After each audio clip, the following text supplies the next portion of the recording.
सहनशीलता की भी आदत रखो। पत्नी ने कोई बात कह दी, सह लो, गम खा लो, उस बात का बतंगड़ मत बनाओ। कितने लोग 10 साल पुरानी बात भी याद रखते हैं, उसका बदला लेते हैं। ऐसे लोग जीवन सही जी नहीं सकते। कहीं मां के द्वारा कोई शब्द निकल गया, गांठ बांध कर रखते हैं लोग, उसको भूल जाइए। अरे कहीं जोश में आ गई मां, कुछ कह दिया, उसके प्रति शत्रुता का भाव मत रखिए। सास ससुर ने तुमको कुछ बोला है, अपने मन में ये मत सोचिए कि इन्होंने क्यों बोला, अगर मगर तगर मत करो, कोई बात नहीं। गुजराती भाषा में कहावत है, कछु ओंधो नहीं, कोई बात नहीं। ऐसा कह करके उस विषय को भुला दीजिए। किसी नेगेटिव विषय को लंबा मत खींचिए, जितना लंबा उसको खींचोगे उतनी उलझन बढ़ती जाएगी। उसको समाप्त कीजिए और पॉजिटिव विषय का शुभारंभ कीजिए और अपने घर का कलह कलेश खत्म कीजिए। प्रेम की गंगा बहा दीजिए और सहनशीलता की तपस्या प्रारंभ कीजिए। अपने आप के अंदर बदलाव लाइए, अपने आप के अंदर चेंजिंग लाइए। तुम दुनिया को बदलना चाहते हो लेकिन खुद को बदलना नहीं चाहते हो। याद रखना, आदमी घर बदल देता है, गाड़ी बदल देता है, साड़ी बदल देता है, लाड़ी बदल देता है, लेकिन आदमी जब तक खुद को नहीं बदलता है तब तक उसको शांति कभी मिलती नहीं है। इसलिए खुद को बदलना सीखो।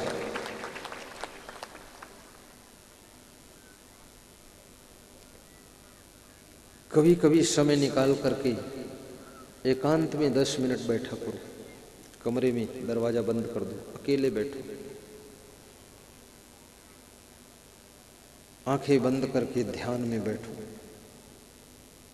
और मन में विचार करो, आत्मावलोकन करो कि मैं कौन हूं, मैं कौन हूं, मैं कौन हूं, मेरा क्या कर्तव्य है, मेरा क्या कर्तव्य है, मेरा क्या कर्तव्य है, मैं किस लिए मनुष्य का जीवन पाया हूं, मैं किस लिए मनुष्य का जीवन पाया हूं। क्या रोने धोने के लिए जिंदगी, ऐसे ही कले कलेश में बिताने के लिए मनुष्य की जिंदगी पाया हूं? अपने से प्रश्न पूछो, तब तुमको सब उत्तर मिलने शुरू हो जाएंगे। आपके अंदर बहुत सारे उत्तर छिपे पड़े हुए हैं, लेकिन तुम इस हो हल्ला में कभी अकेले तो बैठते ही नहीं। इसमें कोई ऐसा व्यक्ति है जो 10 मिनट अकेले बैठ करके ध्यान में आत्मचिंतन करता है? जरा हाथ ऊंचा करे, सच्चे मन से करना, झूठे नहीं। वेरी गुड, 50 लोग हैं बस। 50 लोग। अपनी गलतियों को भी निगरानी करो, अकेले अपने आप को समझाओ, अपने अंदर परिवर्तन लाओ, अपना सुधार करो, अपना बदलाव करो। समय को पहचानो, परिस्थितियों के साथ में तालमेल बिठाओ। जिन विषम परिस्थितियों को चेंज कर सकते हो उनको चेंज करने के लिए साधना कीजिए, पुरुषार्थ कीजिए। पूर्ण संतोष भी रखिए, लक्ष्य को पाने के लिए कठोर परिश्रम कीजिए। हिम्मत कभी मत हारिए, किसी की बराबरी मत कीजिए। तुम्हारी प्रतिभा बिलग है, अपनी बुद्धि का सही सदुपयोग कीजिए। कले कलेश में, चिंता टेंशन में अपनी बुद्धि को ध्वस्त मत कीजिए। गलतियों पर गलतियां करते मत रहिए, अन्यथा आपका मन सदैव उलझा रहेगा। वैज्ञानिकों ने कहा है कि मनुष्य अपनी बुद्धि का 3%, 4%, 5% ही प्रयोग कर पाता है। जो 14% प्रयोग करता है वो वैज्ञानिक हो जाता है, वो कोई नई खोज करता है। अपन लोग तो ऐसे हैं, पुरानी खोज में ही खोए हुए हैं, नई खोज करने का वक्त ही नहीं। अधिकतर मनुष्य की बुद्धि परिवार के कले कलेश में नष्ट होती है। अधिकतर मनुष्य की बुद्धि विषय वासना में नष्ट होती है। अधिकांश मनुष्य की बुद्धि का भाग टेंशन, तनाव, चिंता में खर्च हो जाता है। मनुष्य की अधिकांश बुद्धि अज्ञानता के कारण फालतू कामों में खर्च हो जाती है। कहीं बैठे ताश खेल रहे हैं, कहीं बैठे गेम खेल रहे हैं, कहीं बैठे जुआ खेल रहे हैं, कहीं बैठे गप मार रहे हैं और कहीं फालतू लोगों के साथ घूमने चले गए हैं, कहते कहाँ गए घूमने? बद्रीनाथ, केदारनाथ, मोरखनाथ, जम्बूनाथ, बेवकूफनाथ घूम रहे, फालतूनाथ। ये घूमना भी फालतू उचित नहीं है। अपने घर को आप बद्रीनाथ केदारनाथ बनाइए, इसको रामेश्वरम नाथ बनाइए। आप घर के अंदर भक्ति भावना को पैदा कीजिए तो आपका घर ही कैलाश सरोवर हो जाएगा, जहां शीतलता ही शीतलता हो। आपका घर ही त्रिवेणी संगम बन जाएगा, जहां पर सत्संग की धारा बहती हो। एक सज्जन मुझे मिले, बोले कि चारों धाम घूम आया हूं। तो हमने कहा अच्छी बात है। हमने कहा ये बात कितने लोगों से बताया? बोले 500 लोगों से तो बता चुका हूं। तो मैंने कहा इसका प्रचार क्यों करते हो? बोले प्रचार इसलिए करता हूं, कोई चारों धाम घूमा नहीं, मैं घूमा हूं तो सबसे आगे हूं। तो हमने कहा चारों धाम घूमने से कुछ मिला? बोले मिला क्या है? मेरी पत्नी बहुत गुस्सा करती थी। वो बद्रीनाथ धाम में गई जहां पर खून भी ठंडा हो जाता था, इतनी ठंडी थी सर्दी, लेकिन मेरी पत्नी का दिमाग ठंडा नहीं हुआ, वहां भी उसने गुस्सा ही किया है।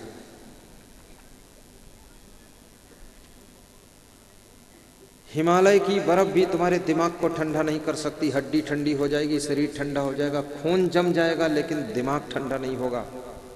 अगर आपके दिमाग को ठंडा करने वाला कोई हिमालय है, कोई कैलाश मानसरोवर है, तो केवल सत्संग है। सत्संग के शब्द अगर आपके अंदर घुस गए तो आपका दिमाग ठंडा हो जाएगा, फिर सहनशीलता आ जाएगी। तो उन्होंने कहा एक दिन सत्संग आपका टीवी में मैंने सुना, कोई परिवार को सुनाया, तो मेरी पत्नी भी अब आधा ठंडा हो गई है और मैं भी कम नालायक नहीं हूँ, बहुत ज़्यादा मेरा भी सुधार हुआ है। इसलिए सत्संग को प्रयागराज कहा गया है, सत्संग को तीर्थ कहा गया है। मुद मंगलमय संत समाजो, जो जग जंगम तीर्थ राजो। प्रथम भगति संतन कर संगा, दूजे रति मम कथा प्रसंगा।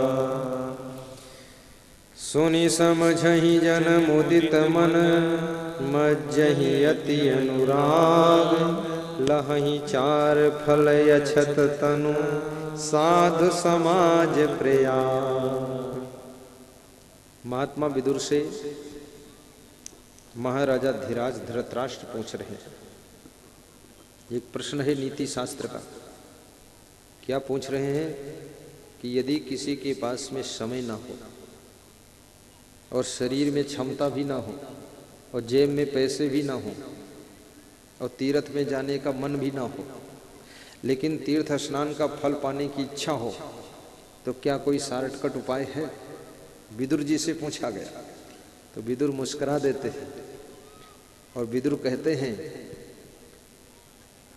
सर्व तीर्थेषु वा स्नानम, सर्वभूतेश्च आर्जवम, उभे त्वयते श्यातम आर्जवम व विशिष्यते। विदुर ने कहा कि हे राजन, सब तीर्थों में स्नान करने से जो फल प्राप्त होता है, उससे भी कहीं अधिक फल समस्त प्राणियों के साथ में प्रेम और कोमलता का बर्ताव करने से प्राप्त हो जाता है, जो कि तीर्थों में स्नान करने से भी नहीं प्राप्त हो सकता है। वो प्रेम और कोमलता के व्यवहार से प्राप्त हो जाता है। अपने घर में प्रेम और कोमलता का बर्ताव कीजिए, कठोरता का व्यवहार मत कीजिए। अपने भीतर झांक कर देखिए मुझे कहां कहां बदलाव लाना है। जीवन में बहुत सुख है, संसार में सुख की कमी नहीं है। जितना तुम चाहो उतना सुख प्राप्त कर सकते हो, जितना चाहो उतना दुखी भी रह सकते हो। एक ही घर में रहने वाले 5 लोग बहुत सुखी हैं और 7 लोग बहुत दुखी हैं, और 8वां एक ऐसा आदमी है जो उस घर में आत्महत्या करना चाहता है। समझ बिलग बिलग है। तुम अजर अमर अविनाशी आत्मा हो, तुम शरीर नहीं हो। ये आत्मा अमर है, शरीर नाशवान है, वासना बंधन है। मनयो मनुष्याणाम कारणम बंध मोक्षयो, और मन ही मनुष्य की बंधन और मोक्ष का कारण है। आपका जीवन मंगलमय हो, आपका कल्याण हो, ऐसा व्यास गादी शुभकामना करती है।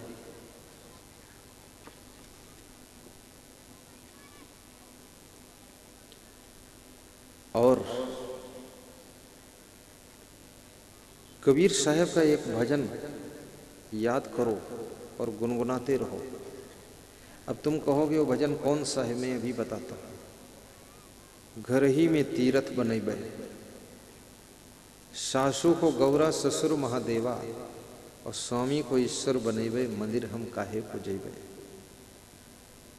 संतन के सत्संग तीरथ में मलिमल दाग छोड़ैबे, मंदिर हम काहे को जैबे। मंदिर में क्यों जाते हो? मंदिर में हम इसलिए जाते हैं क्योंकि वहां जाकर के हमारा मन शांत हो जाए, मन निर्मल हो जाए। लेकिन कितने लोग मंदिर में जाकर के मंदिर के भगवान को ही चुरा ले जाते हैं, उनका क्या होगा?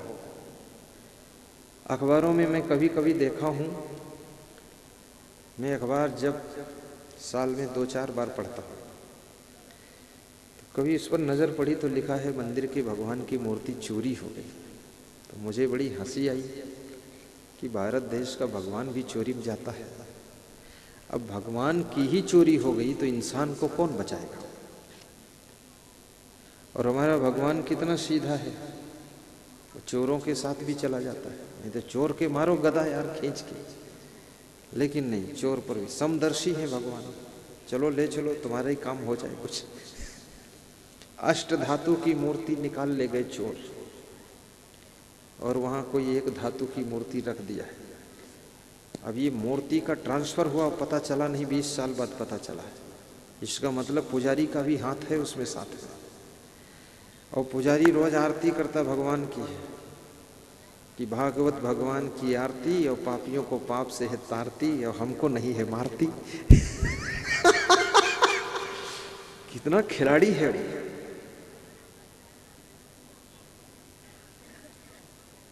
घर ही में तीरथ बनैबै, मंदिर हम काहे को जैबै। घर ही में तीरथ बनैबै, मंदिर हम काहे को जैबै। सासू को गौरा ससुर महादेवा, सासू को गौरा ससुर महादेवा। स्वामी को ईश्वर बनैबै, मंदिर हम काहे को जैबै। स्वामी को ईश्वर बनैबै, मंदिर हम काहे को जैबै। घर ही में तीरथ बनैबै, मंदिर हम काहे को जैबै। घर ही में तीरथ बनैबै, मंदिर हम काहे को जैबै। संतन के सत्संग तीरथ में, संतन के सत्संग तीरथ में। मली मली दाग छोड़ैबै, मंदिर हम काहे को जैबै। मली मली दाग छोड़ैबै, मंदिर हम काहे को जैबै। घर ही में तीरथ बनैबै, मंदिर हम काहे को जैबै। घर ही में तीरथ बनैबै, मंदिर हम काहे को जैबै। मात पिता की सेवा करिके, मात पिता की सेवा करिके। कोटिन तीरथ फल पैबै, मंदिर हम काहे को जैबै। कोटिन तीरथ फल पैबै, सब गाइए, थोड़ा थोड़ा ताली बजा कर काहे को जैबै। घर ही में तीरथ मनैबै, मंदिर हम काहे को जैबै। घर ही में तीरथ बनैबै, मंदिर हम काहे को जैबै। मात पिता की सेवा करिके कोटिन तीरथ फल पैबै। बड़ा मार्मिक गीत है। माता पिता की सेवा करना, पशु पंछियों की भी सेवा करना, गौ माता की भी सेवा करो।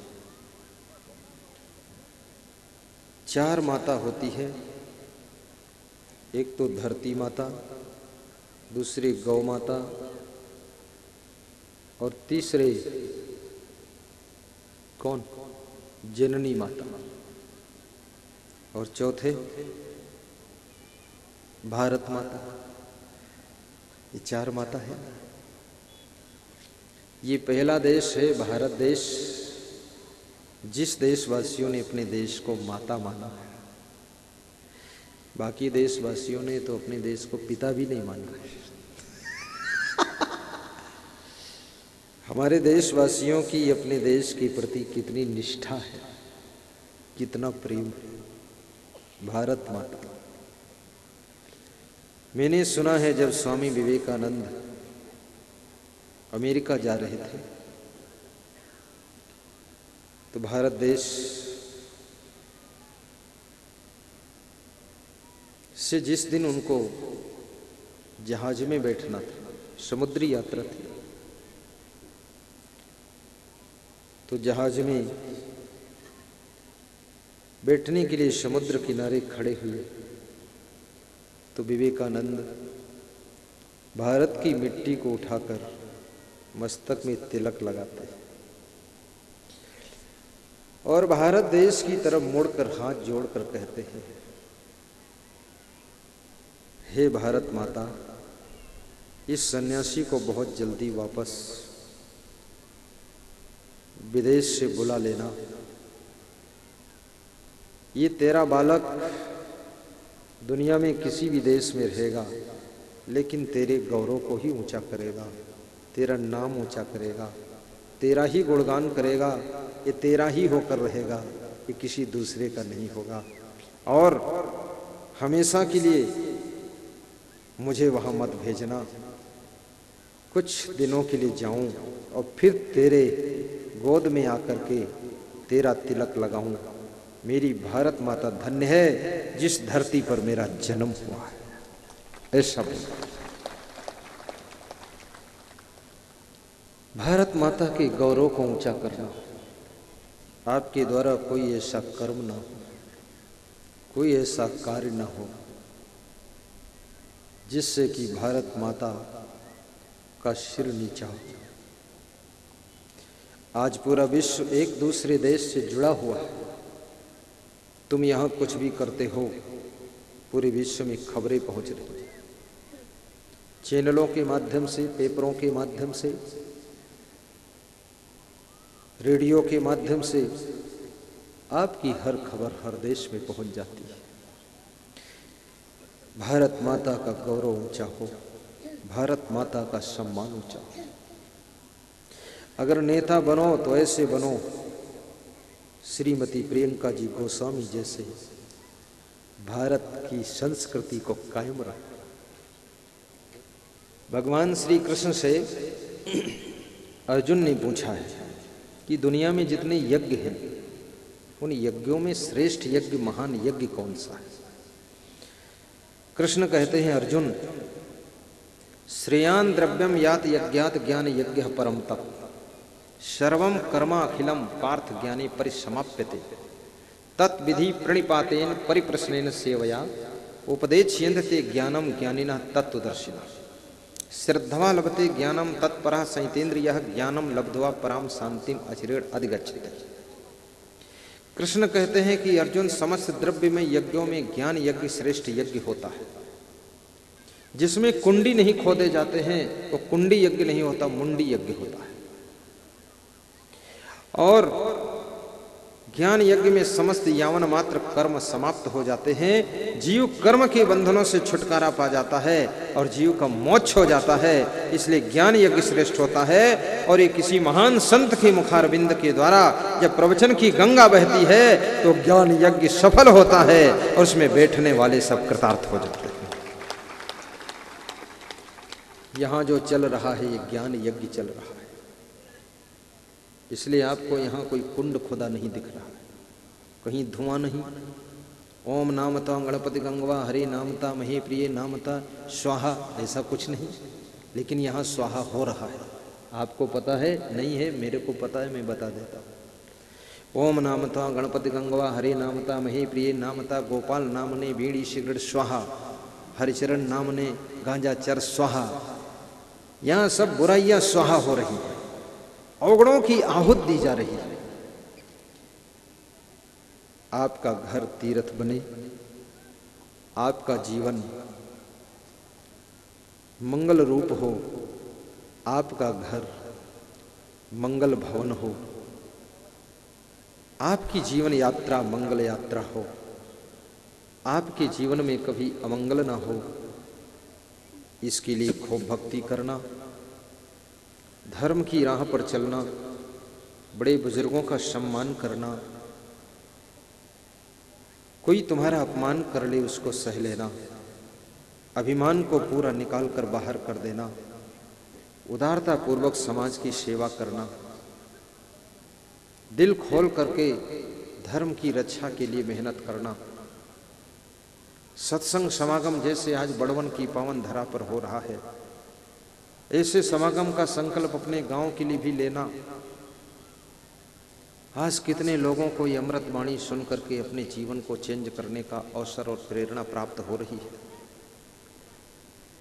क्योंकि मनुष्य वाणी से परिवर्तन होता है, संगत से परिवर्तन होता है, साहित्य से परिवर्तन होता है, वातावरण से चेंज होता है। और मनुष्य ऐसा प्राणी है,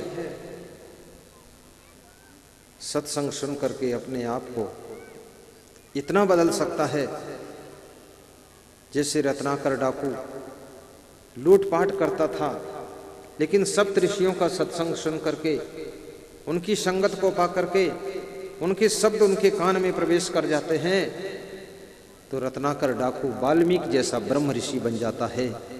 और जिसके आश्रम पर भगवान श्री राम जा करके पूछते हैं कि हे वाल्मीकि तुम ये बताओ मैं कहाँ निवास करूं, एक डाकू से बना हुआ साधु और भगवान पूछ रहे हैं मैं निवास कहाँ करूं, तो वाल्मीकि ने कहा कि प्रभु मुझसे क्यों पूछते हो, आप ये तो बताओ तुम्हारा निवास है कहाँ नहीं। तो राम ने मुस्कुरा कर कहा मेरे रहने का स्थान बताओ। तो उन्होंने कहीं बाहर स्थान नहीं बताया और कहा जिनका मन, जिनके कान, जिनकी आंखें आपका सत्संग सुनते सुनते, इष्ट देव का दर्शन करते करते और सेवा करते करते जो कभी छकते ना हो, थकते ना हो, रुकते ना हो, उनके हृदय में जाकर के निवास करना। आपका निवास तो हृदय मंदिर में रहना चाहिए। इतना समझाने के बावजूद भी लोग भगवान को बाहर ढूंढते रहते हैं, जंगलों में, पहाड़ियों में, कंदराओं में, गुफाओं में। और कोई शिरडी में जा रहा है, खामखा शिरडी बना हुआ है। कबीर साहब से पूछा किसी ने कि साईं कहाँ रहता है, तो कबीर साहब ने हंसकर जवाब दिया कि ज्यों तिल माही तेल है, चकमक माही आग, तेरा साईं तुझ में जाग सके तो जाग। तेरा साईं तुझ में है और तू शिरडी में ढूंढ रहा है। शिरडी में तो साईं बाबा की प्रतिमा है, लेकिन साईं बाबा की प्रतिभा तो आपके दिल रूपी देवालय में है, उसको पहचानो। महाराष्ट्र के संत एकनाथ एक बार तीर्थ यात्रा पर जा रहे थे, उनके साथ में 10-12 संतों की टोली थी। संत ज्ञानेश्वर भी थे, मुक्ताबाई, ये सब पूरी टोली। साथ में गंगा जल अपने अपने पात्र में भरकर रामेश्वरम नाथ को चढ़ाने जा रहे थे। रामेश्वरम नाथ पहुंचने का वक्त निकट आ गया। सड़क किनारे देखा एक गधा प्यासा पड़ा तड़फ रहा है। गधे को कोई ध्यान देने वाला नहीं। संत एकनाथ ने अपना पात्र खोला और गधे को जल पिलाया। संतों की टोली नाराज हो गई कि गंगा जल का अपमान, रामेश्वरम नाथ का अपमान, इस गधे को तुमने पानी पिला दिया जो भगवान के लिए पानी लाए थे। संत एकनाथ ने कहा कि रामेश्वरम नाथ को पिलाने वाले तो बहुत नाथ हैं, पर इस गधे नाथ को पिलाने वाला केवल संत एक नाथ है, मैं इसको पिला देता हूं।